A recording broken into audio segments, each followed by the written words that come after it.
My name is Dakota and I read a lot of books and I write books also, but this video is about reading them, so let's talk about that. It is now 2024. It is now 2024 and 2023 is over, and 2023 was naturally a year of many books for myself. And so I figured let's talk about my favorite ones from 2023, the ones that impacted me the most, the ones that I remember the most, the ones that I want to tell you about. If I could pluck 10 books from last year that I want you to read, these are it. These are my babies.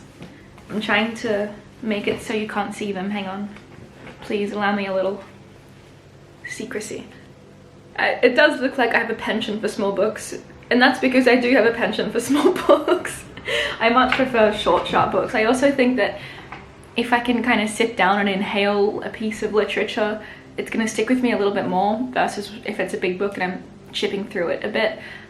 That's just how I work. I mean, a lot of people are different, everyone's different. I do think that smaller, shorter, punchier books stick with me a lot more, but in saying that, I must clarify, I do also read big books. If you're a frequenter of this channel, hello, it's so lovely to see you again. How are you? How's the family? If you are new to this channel, I should clarify, my taste is specific. You will get the gist of it soon, I hope. I also want to clarify that this is in no particular order because God forbid pining books against one another when they're all so different. I can pluck the ones that I enjoyed the most, but I couldn't tell you what's best because they're all so vividly different. The first book from the list is Letters to a Young Poet, and this is written by Rainer Maria Rilke. Backstory, Rilke was a poet, a very talented poet at that, and this was a collection of letters in the time that was most pivotal for his creative direction in a way. So in 1903, a student reached out to Rilke for advice, if you will, and Rilke responded. And this is their correspondence in this lovely book, translated by M.D. Herta Norton. It's my version at least. Even if you aren't that involved with poetry, this is a book for any person creating anything. Because in these letters, Rilke explores what it means to create and why we create, and if it's this primal thing that we need to do rather than what we want to do. I'm not explaining this very well. It's a short book and it's brief and it's so worth it, and it really impacted me massively as an artist, and I think that every artist should absolutely read this book. The end of this book also contains, this particular translation, I'm sure many of them will, contains biographical notes of Rilke, which adds a lot more context and substance to this book because you know, you want to know more about the guy behind the words, don't you? I also want to read you a quote that I love from every book to further convince you into reading it, because I think that you want a taste of the words before you jump into them, don't you? Except, so the thing is, a lot of these quotes are, I've underlined entire pages, so I'm trying to find you a nice brief one. Oh, I do love this one. You are so young, so before all beginning, and I want to beg you as much as I can, dear sir, to be patient towards all that is unsolved in your heart, and to try to love the questions themselves like locked rooms and like books that are written in a very foreign tongue. Do not now seek the answers which cannot be given to you, because you will not be able to live them. And the point is to live everything. Live the questions now. I think he was in his 30s when he responded to these, and how can anybody in their 30s have lived enough life to have these responses? That's beyond me. Before we go forward with the following 9 books, thought it was 9, had to make sure. This sponsor for today's video is a surefire way to a dopamine hit, and that is G2A. G2A, also known as Gate to Adventure, is your ultimate adventure terminal, hosting a world of digital entertainment. It's not just a marketplace, it's a hub for all things exciting. Gate to Adventure offers a variety of goodies, from games to software that you can write on, and also gift cards from beloved platforms such as Netflix, Tinder, if you're into that, The Sims and Minecraft and Hogwarts Legacy, all at incredible discounts. I used to play The Sims religiously, and when I say religiously, I mean it was completely, totally, utterly taking over my life. And so if I were to recommend a game, that would be the one that I shoot forth. What's more is all of these fantastic deals come with instant delivery. You can follow the link in my description box to check it out. And thank you very kindly, G2A, for sponsoring this video and letting me talk about books. The next book that we have is Betty Blue from Philippe Dijon. Forgive my pronunciation. Before I had this book, before I even started looking for this book, before I even knew what this book was, I watched the film. It is such a good film, but behind every incredible film is a book. The protagonist is a writer. He's written novels and whatnot, but he's lazy, he's given up on it. He doesn't lust for it like he used to. His lived life and he's weathered, but Betty finds his manuscripts and believes it's her purpose to help him live his dreams as a writer. But the thing about Betty is she's always looking for something. She's hungry, she's starving, she needs constant stimulation, which is so relatable. But hers is to the point where she will go absolutely mad if she's stuck in one spot or stagnant, and so she keeps on pulling on to her man through this whirlwind of life. Betty is this free, beautiful, wonderful thing, but this world isn't enough for her, and this world isn't a place for her. And there's a gorgeous quote that says that, where he's watching her and he's saying, this world isn't enough for her, she needs more than the world, how can I give that to her? He is so madly in love with Betty, and it's so evident throughout the entire book and film that Betty is his entire world. He doesn't think ill of her at all, even as she descends into madness. This is my favorite quote from the whole entire book. I looked at her with the one eye I had left. She smiled. Yes, exactly, she smiled, and against that I was defenseless. The world became insignificant. She disarmed the slightest attack. What was anything worth next to her hair, her lungs, her knees, and all that went in it?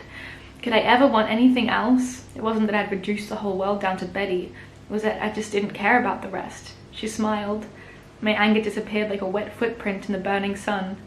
It would always amaze me. That makes me tear up, just saying that. Anyway, read the book and watch the film. They're both brilliant. Read the book first, don't do what I did. The next book that I absolutely adored from 2023 is Written on the Body by Jeanette Winterson, and this was actually my last read of 2023. I was reading this on a flight home from Vienna.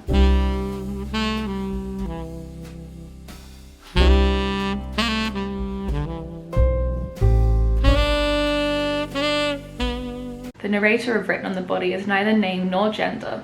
The beloved is a married woman.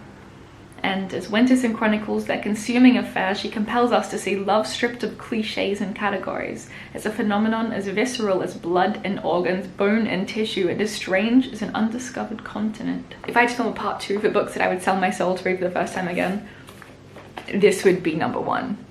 This changed me.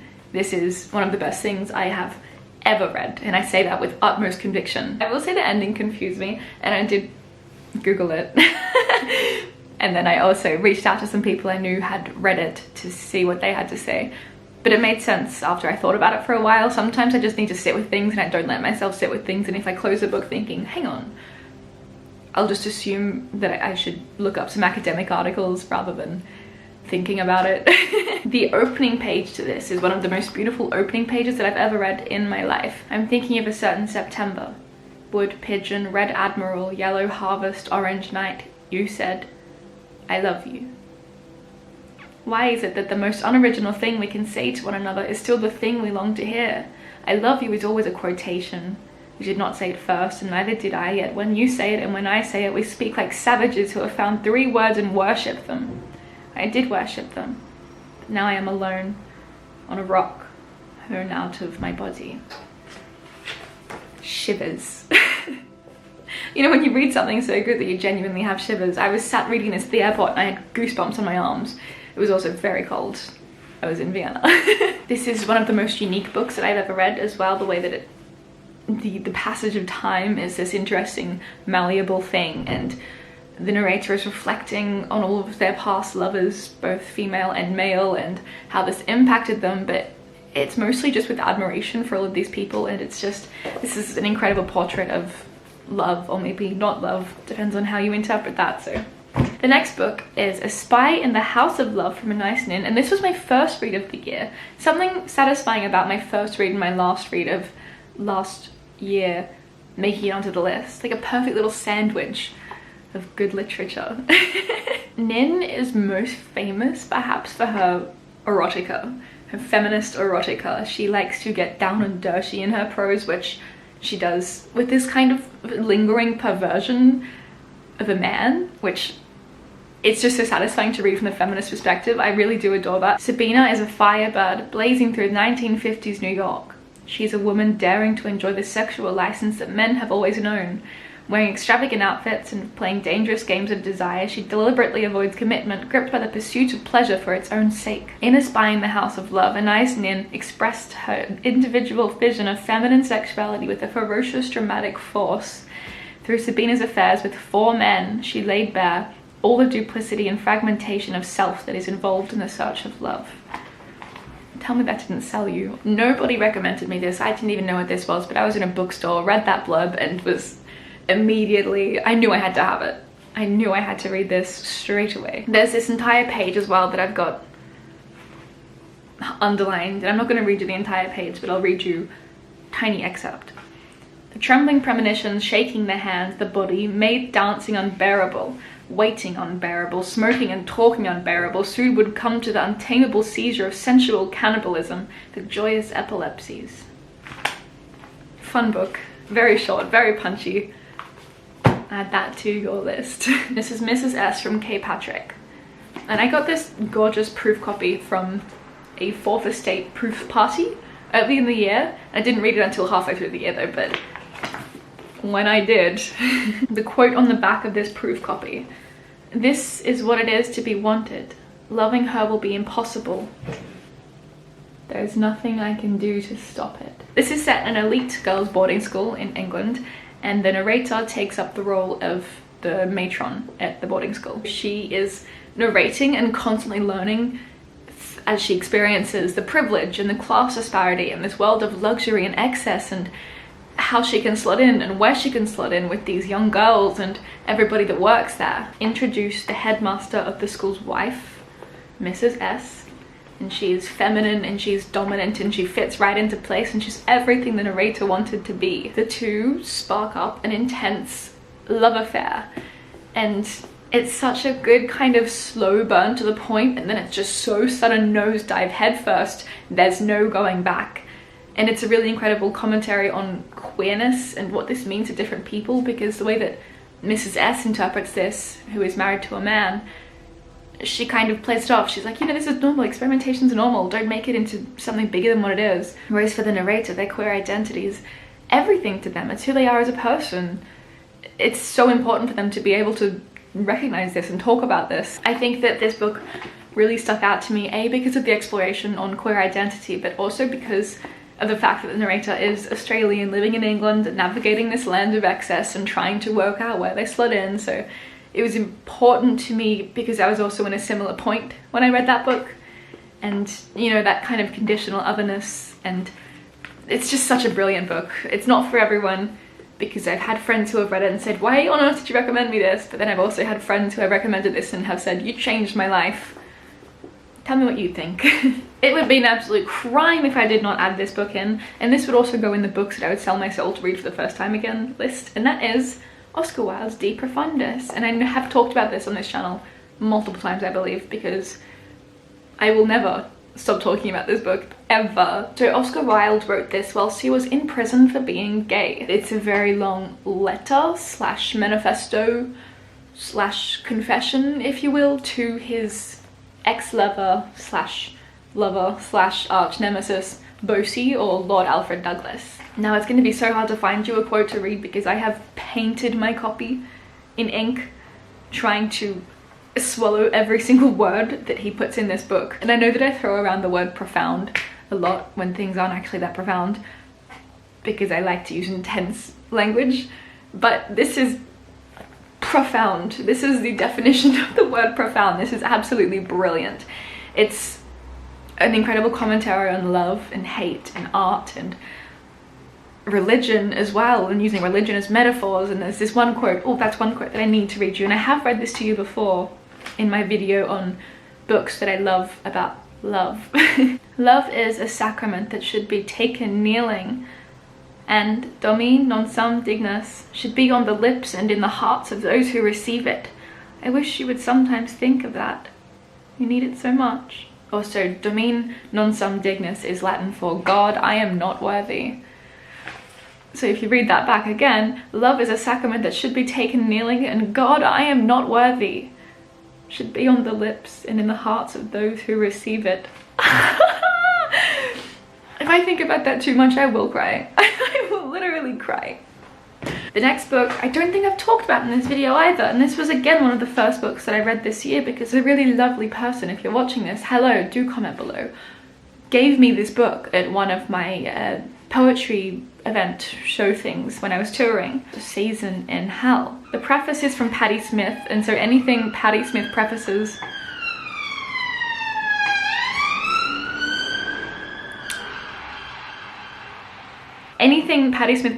you know is going to be good.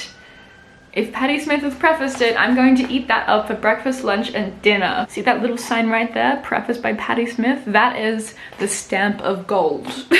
You must first, most importantly, perhaps look at it through the lens of the fact that Rambo was 19 when it was published. So every 19-year-old has this kind of inherent narcissism that covers this conditional insecurity of the age. And so when you read through these works, they are quite,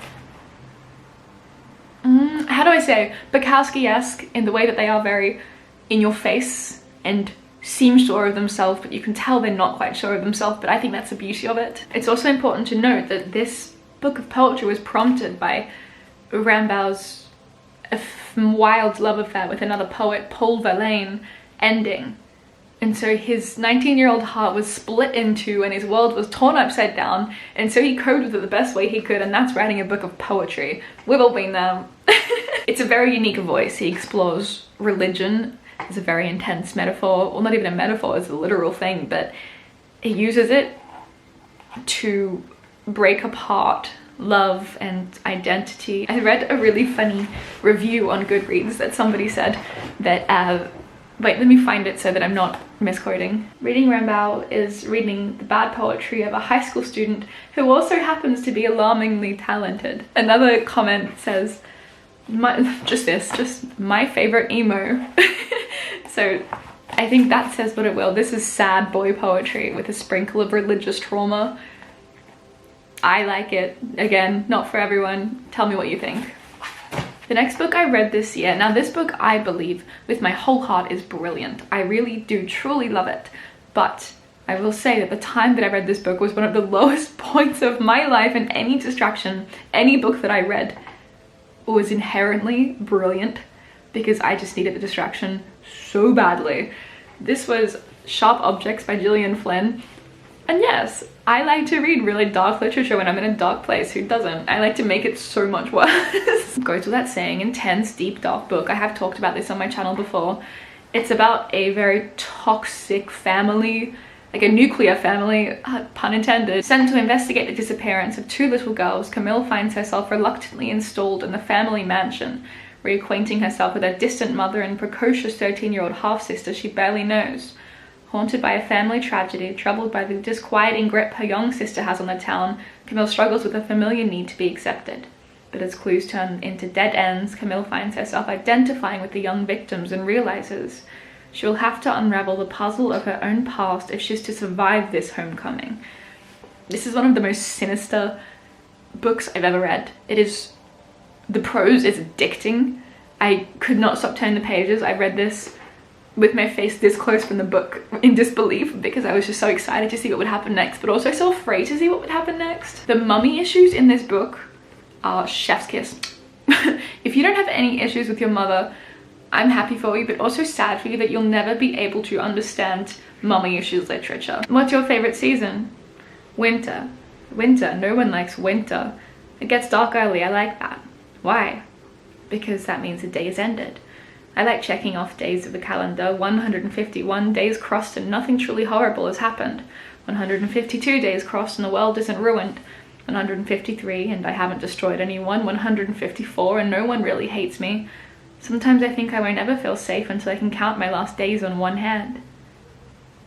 3 more days to get through until I don't have to worry about life anymore. Goes without saying, content warnings for this. It's one of the darker ones on the list, so tread with caution. The second last book on this list and the second poetry collection on this list is Goethe's Erotic Poems. Now, what I love most about this collection of poetry is that it was never meant to be published. This was Goethe's personal collection of love poems.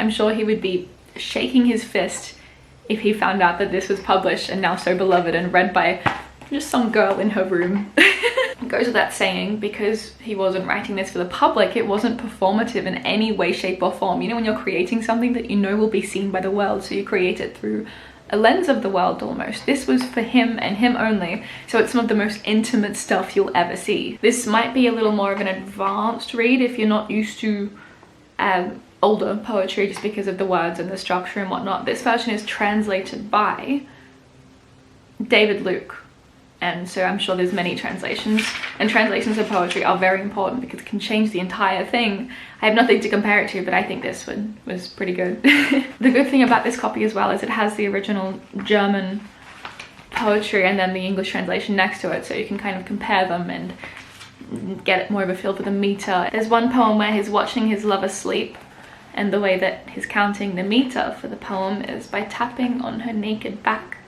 Tap, tap, tap, as he describes how much he loves her and how beautiful she is, and it's just, you need to read it. We're on to the last book now. Time's gone so fast. Now this last book, in no particular order, I said this was in absolutely zero order, but the 10th book, Interchangeable, is also interchangeable with OK Days by Jenny Mustard, which I absolutely adored this year, but my copy is currently with a friend, so I've talked about that as well in my books that I love about love videos, so check that out. And so the 10th book that I've put for today is Walk Through Walls from Marina Abramovich. I've also talked about this. I have a video on books that I love about art because I like to read books about art, so if you'd like a more in-depth kind of look at that and other books that I love about art, have a look at that video. But this is to be super brief and concise and not waste your time. This is one of my favorite artists and her personal account into her fascinating, terrifying, mystifying life. She's a performance artist, so it's daring and it's unlike anything else you'll have seen or read. That's this one. And that is 10 of my favorite reads of 2023. That felt cathartic, wrapping up my year with the reads verbally rather than writing them down, because I've already posted these on my TikTok and Instagram, and if you want book reviews as I read the books or snippets before I get them on YouTube, follow my TikTok and Instagram, because that's where I pop the little Easter eggs and the stories that disappear in 24 hours with book reviews on them. Also, obligatory call out, if you are an artist or a writer of any medium, I do have my own literary and arts online journal, and monthly I give prompts and take submissions, and so you're more than welcome to have a look at that. I put the link in the bio and you can send me some art or look at some incredible art that I've curated myself. It's just a passion project, there's no money involved, so it's just something for the sake of it, something for the love of it. I want you to comment as well and tell me your favorite reads of 2023, because if it's made it into your top 10, then it's gonna be a good one. So comment below and I'll peruse through and cherry pick my favorites. Thank you for spending time with me today, and I hope you have a very successful year of reading in the new year. I love you. Goodbye. I never know how to say goodbye.